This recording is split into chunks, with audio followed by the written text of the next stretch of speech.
Hello friends, welcome back to my channel, and I have an exciting reading vlog for you guys, or at least I'm excited to film it because I am finishing my reading journey of reading Throne of Glass and I'm reading Kingdom of Ash. So I thought this could be a fun reading vlog to do simply because I feel like one, this book is huge, but also everyone loves this series, or a lot of people that I'm friends with love this series, and they always talk about this last book and how crazy it is. And I feel like when I see reactions online, people are really shocked. So why not do a reading vlog? And I'm kicking it off right now. I've already actually started reading Kingdom of Ash, so I'm currently like 20% in. So that may seem like a lot, but this is a thick book, so I figured I would do a little bit of reading and check in with you guys right now. So basically we're following like 5 groups of characters and their own little quests that they all have in order to help win the war. So they each have a mission basically that they need to achieve in the hopes of like having a successful outcome. And so we're getting multiple POVs, multiple storylines. I have a feeling they're gonna converge at some point, and I just feel like the payoff is gonna be so fun. I'm loving every character's POV and every like chapter we're getting, because I feel like sometimes when you get a certain POV that you don't really care about, you're kind of annoyed.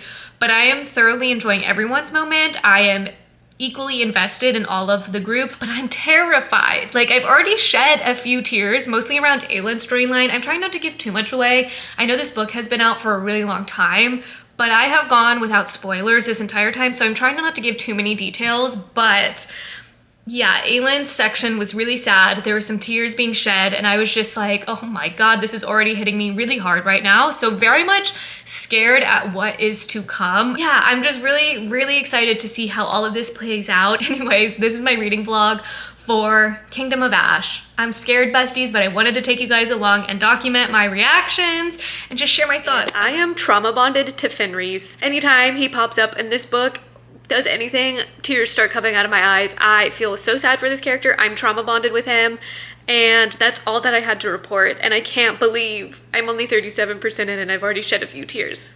Like, I'm scared. I am scared, besties. Also, I'm just like struggling with my girl Aylin. Like, she just got rescued and I just need her to like feel better. Like, she's just down in the dumps. Ugh. So I'm just like sad, kind of sad emo energy happening right now, but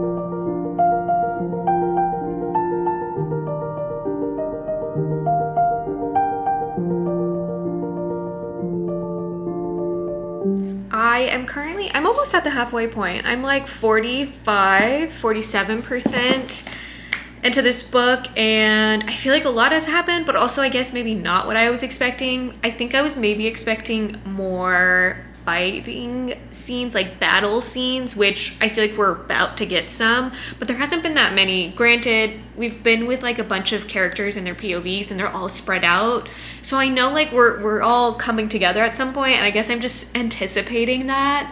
But so far I'm really enjoying it. Lurakan has joined the court, so that's pretty fun and exciting. I feel like we all saw it coming. So he took the blood oath, and so now that's a fun little moment. And then we got to see a little sweet moment between Aylin and Rowan, and just them connecting again as a couple and like chatting, you know, about what Aylin went through, because she did get traumatized. And I cannot echo enough, I'm just trauma bonded to Fenris now. Like, anytime this man pops up, tears just start springing into my eyes, and I'm just like trauma bonded to him.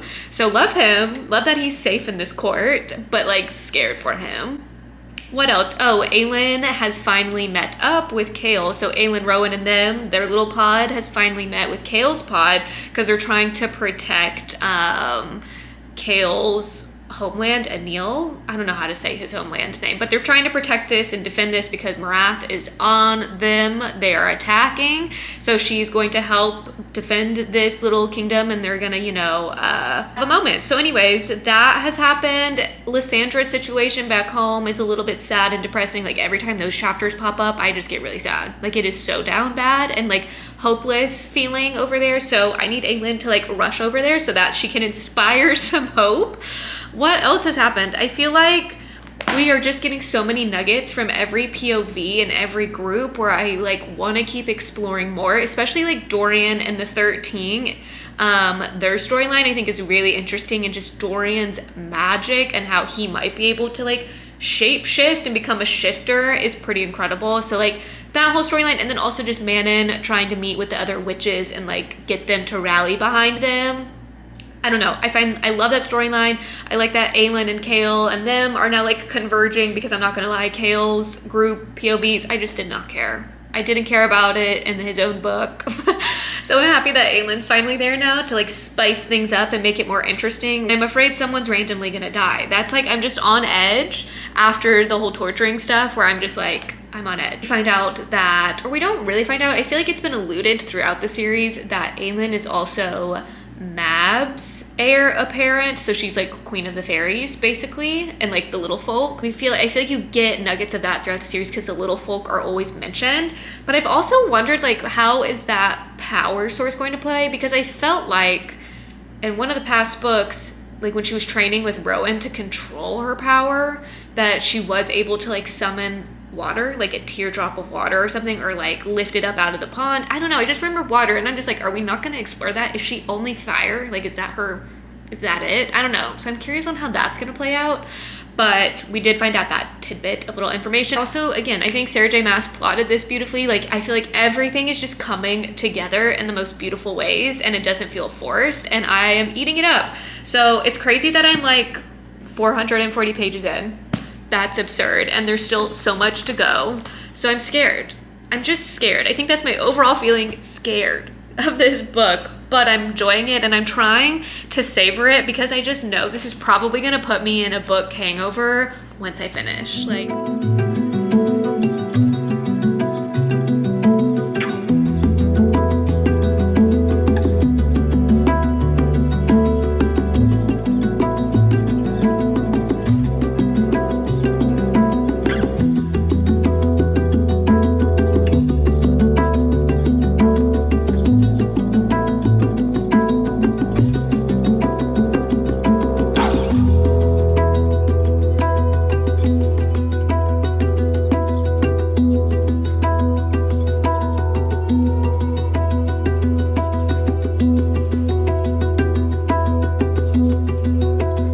I'm switching to my Kindle now to do some reading, and I just made some tea, so I'm gonna sip on that, do some more reading. I'm now 54% into the book, and we just had like our first, I would say, like really big battle with a lot of characters involved, and we got to see Aelin really show off her strength and power because she's been digging into her power for the past 3 months. She hasn't used it, and she finally unleashed it, so we got to see that. That was pretty cool. And then Lorraine almost died, question mark. I really wasn't sad about it, but reading LD going after him and searching for him on the battlefield and dragging him back, that was touching to see, and it made me appreciate them and their dynamic more. And then also there's just been like little comments along the way of like, the god that whispers to LD is the lover of the god that touched Lorraine. So it kind of is giving like they are meant to be together, and it's the universe pushing them together, and it's kind of giving like invisible string theory a little bit. I don't know. So they may not be my favorite couple, but they're growing on me, and I can appreciate them and what they show. So anyways, we just had a big battle scene, and I'm kind of realizing I don't know if I fully love battles in a book. Like I'm just like not, I don't know. I think it's because I'm so anxious about what's going to happen, and my eyes just start to wanting to like skip further down, and I have to like force myself to be like, no, read this line right now before you like skim over and you reveal something. So maybe it's just that like I'm so anxious that it makes reading battle scenes like hard for me. I don't know. Can you guys relate to that? But Anyways, so we just got that, and now it looks like we're about to dive into the 13 and Manon storyline again, which this is the thing about Sarah J. Maas. She does something where it's like a big moment and you want to dive deeper into it, and then you flip back to someone else's POV and then you get sucked in there. So she does such a great job at balancing all the point of views and still leaving the reader wanting more from everyone. So anyways, I am now like halfway through the book. Crazy. The emotional turmoil I have gone through in this book, you guys, oh my god. I'm like 85% into Kingdom of Ash now. I've been reading this before going to bed, and I swear every other chapter, tears are just leaking out of my eyes. I'm not sobbing, but I'm just like, emotions are high every time I pick this up. Kind of the main big thing that just happened is Dorian and Aelin forged the lock together. It was mostly Aelin, but Dorian did help, and I kind of suspected that was going to happen because I've just been thinking that the entire time. Like, why don't they work together to forge it? They're both very equally powerful, especially Dorian. Like, we really get to see Dorian's magic and how much it's evolved and his control over it in Kingdom of Ash, which is pretty fascinating and pretty cool. His chapters have stressed me out, don't get me wrong, but being able to see his power and the full grasp of it's pretty cool. So that whole moment though, pretty emotional, pretty crazy, and I just was like, tensions were high when I was reading it, and I just wanted to like skip ahead and be like, what's gonna happen? But I forced myself to read it slowly, read it and process what's going on. So the forged lock, there's some details that happened. Aelin was able to survive, but she did have to give up her human form, so she's fully 100% Fae now. And then she also had, like, she doesn't have the full scope of her power anymore. She basically has just generic magic that every Fae person has. It's not like outstanding or to the levels that she had. So that's like a mixed bag of feelings for me, because I'm sad that she doesn't have that power anymore, but I'm happy she's alive. Homegirl is alive. She ended up dying. Also, while she was like closing, I guess, the gate and everything, she fell through a bunch of different worlds, got Valeris with Rhys and Feyre, and that had me really shooked, because I guess in my mind she had finished Throne of Glass first and then went to the whole like A Court of Thorns and Roses like world, but no, like she actually was still writing this and publishing some of those books. So that was crazy to see those kind of connect like that. Like, that had me a little shook, and I just wasn't expecting that. So that was pretty cool. Anyways, I have like 15% remaining. I'm probably gonna finish it tonight. I'm scared. I don't know who's gonna make it. I'm just like, what's gonna happen? So I'll probably check back in when I finish reading this and just share my thoughts, and then I'll probably also do like an overall recap of the franchise, this series. I honestly can't believe this is the last book. I feel like I'm gonna spiral and go down all these TikTok rabbit holes because I just don't want it to be over. And I guess this is my sign that I should probably read Crescent City. I don't know. I'm so on the fence about Crescent City, but if you guys have strong opinions about it, let me know in the comments. Either way, I'm really enjoying this whole, like, I'm really enjoying Kingdom of Ash, and I don't want it to be over. So I just finished, and it is not what I thought it was going to be at all, you guys. Like, what you're not going to see is me crying, because I sobbed reading Manon and the 13 storyline in the war part. Devastation. Like, what do you mean? I didn't see their deaths coming at all. For some reason, I kind of thought Dorian was going to die. I don't know why. Like, I could not tell you why, but I just got the vibe that he was. He survived. All of our main besties survived, so, like, I love that. Like, I can't even talk about Manon's story, guys. Like, in the 13, or else I will start crying again. So, devastated for her, but happy that all of the witches can now go back to their homeland. I wish we got more of that. Like, SJM needs to write a book, I feel like, about just the witches, because I'm fascinated, and I want to know more, and I feel like there's more to tell there. Happy that Dorian survived. He's gonna go thrive as a king with Kale by his side. And Aelin and Rowan seem so happy. Like, everyone just seems so happy. And, like, kind of after they defeated everyone, I was just giggling and kicking my feet, because I was just like, everyone's so happy. And I felt relief, because war is over. We did it. We survived. So yeah, and like the battle breakdown, I feel like SJM loves a good battle scene, so like I knew that was coming, and it was really well done. I was captured by it, and I really had to like force my eyeballs to just read what is currently on the page instead of like trying to get ahead. So I enjoyed all of that. I just expected more people to die, if I'm being honest. So there's that. But yeah, man, and storyline. Oh my God. I can't even believe that. Like, that's devastating. Devastating. Ooh. Anyways, I have to stop thinking about it or else I will cry. I also just can't believe I finished this series. I feel like this has been on my to reread list for so long, and now it's finally read. Like, what do I do now with my life, guys? So I think I'm just going to go doom scroll on TikTok and see people's reactions, see what merch people are buying, because now obviously I need some merch, so I need to get some inspo on where I should be shopping. And I know a lot of people also have Throne of Glass tattoos. I don't see myself getting a tattoo, but I just want to see what tattoos people are getting for this series. And yeah, guys, I can't believe it's over. I'm like really sad and bummed that I finished this. I'm happy I finished it, but I'm also sad. It's a bittersweet feeling right now.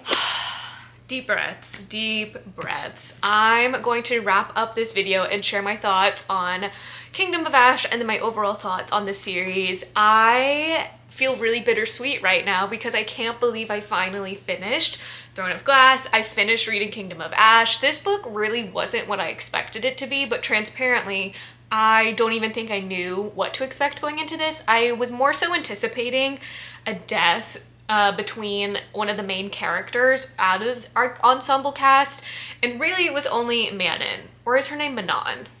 I'm gonna say Manon, but feel free to correct me in the comments. But it was mostly Manon and her 13 that were sacrificed, and devastating. Her whole storyline in this, way sadder than I thought it was going to be. And I could have, if you were to ask me a few books ago if I would be that invested in her storyline, I probably would have been like, yeah, right. So I feel like that's a canon event that you become more and more in love with the 13.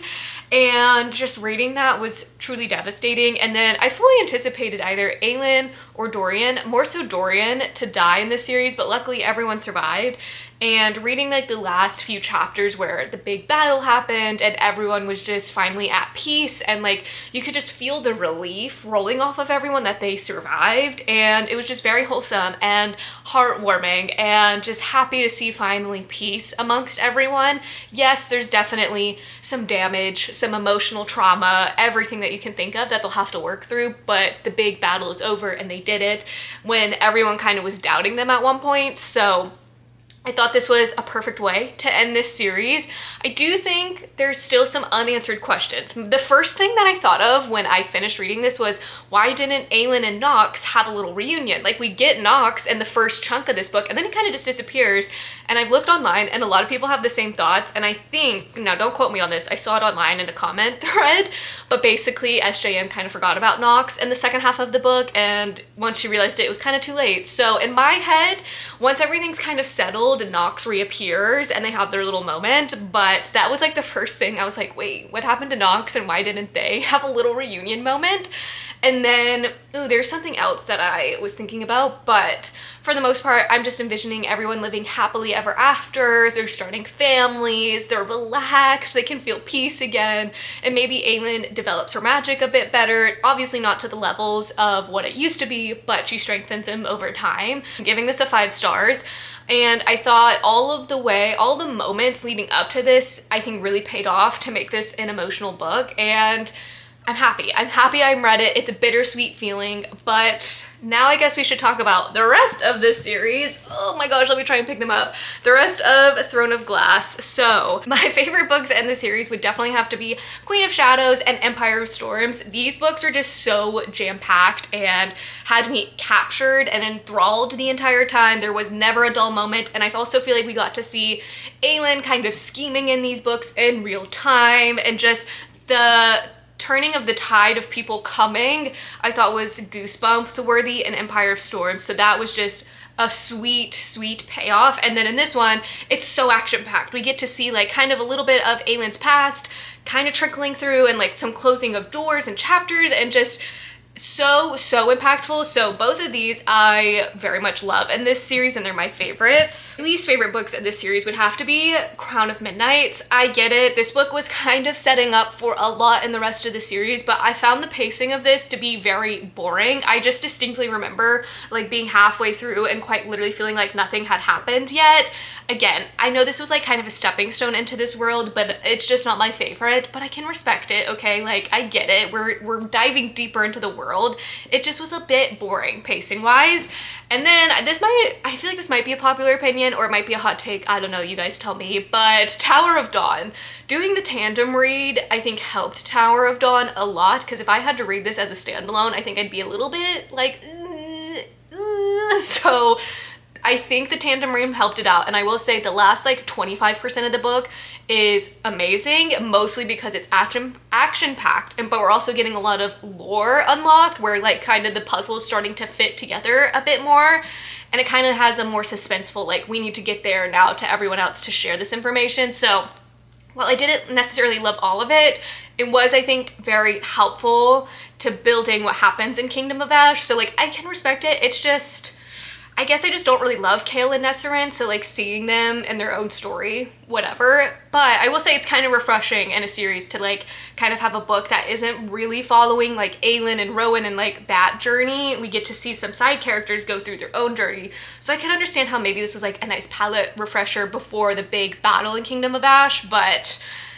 yeah, this just wasn't my fave. And then personally, I'm gonna talk about when I read The Assassin's Blade. I feel like this is a hot topic of when you want to read this in the series. I personally read it book one. I read this first, and I cannot recommend it enough. If you are someone who kind of wants to have all the information up front, then yes, read this first. I think if you're wanting to have a bit of a more emotional impact slash some reveals, then yes, read this third. But I think it helped me understand Aelin and Selena at the beginning way more and appreciate the journey she had to go through, because I already knew like what grueling background she had in all these short stories. So personally, I read it first and I can't complain. I thought it was perfect for me and how I read this series. And then the only two books that I haven't really talked about yet are Throne of Glass and Heir of Fire. Throne of Glass I think is honestly a perfect first book in a series. It really is fun and enticing, and it's also crazy to see her writing progress from Throne of Glass all the way to Kingdom of Ash. It is a lot and it improves with each book in my opinion.